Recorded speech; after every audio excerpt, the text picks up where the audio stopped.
You don't need to be right to win a debate, you just need to be smarter than your opponent. And let's be honest, that's not a high bar these days. Here's how to dismantle any argument like a pro. Winning a debate isn't about truth, it's about control.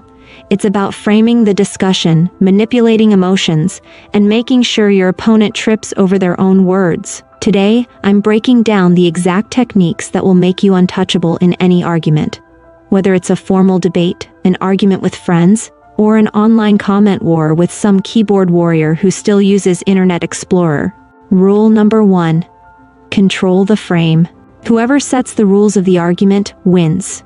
If you let someone else define the playing field, you've already lost. Just ask Machiavelli, the guy who literally wrote the book on power.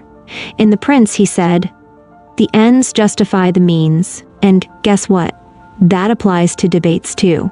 Politicians do this all the time. Someone asks them a direct question, and they go, "The real issue isn't what I did last summer. The real issue is why my opponent wants to raise your taxes." If someone asks why you're late, don't explain. Just say, "The real question is, why are we even measuring time this way?" Boom. Argument deflected. Use ambiguity. If someone tries to corner you, just respond with a question that forces them to explain their point. The more they talk, the more room they have to mess up. 2. Emotional persuasion over cold, hard facts. Facts don't win debates, feelings do.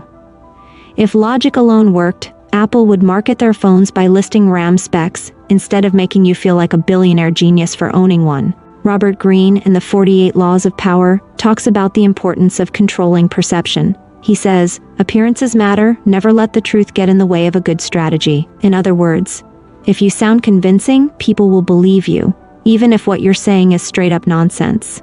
If logic won debates, flat earthers wouldn't have conventions. Drop a comment below. Have you ever lost an argument even when you were right? Let's hear the best stories. Number 3. Rhetorical traps. Make them play defense. A great debater doesn't prove their point, they force the other person to doubt their own beliefs. Enter Socrates, the man who annoyed ancient Athens so much with endless questions that they literally sentenced him to death. Socratic method in action. Opponent, you can't prove that. You.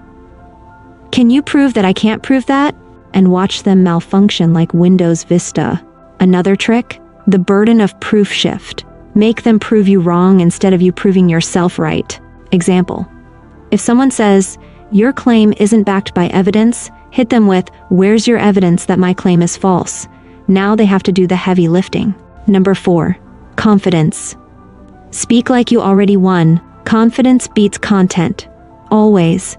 People don't just listen to what you say, they listen to how you say it. Just look at Donald Trump. Love him or hate him, he mastered the art of branding opponents before debates even started. Low energy Jeb. Sleepy Joe. He controlled the narrative before they even spoke. It's ruthless, but it works. Deliver your points with absolute conviction. Even if you're dead wrong, if you sound like you believe it, most people won't question you.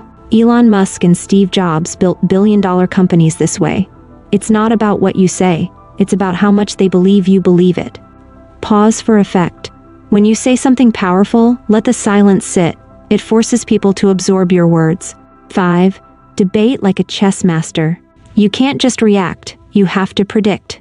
If you know what they'll say before they say it, you've already won. Conor McGregor, absolute king of psychological warfare.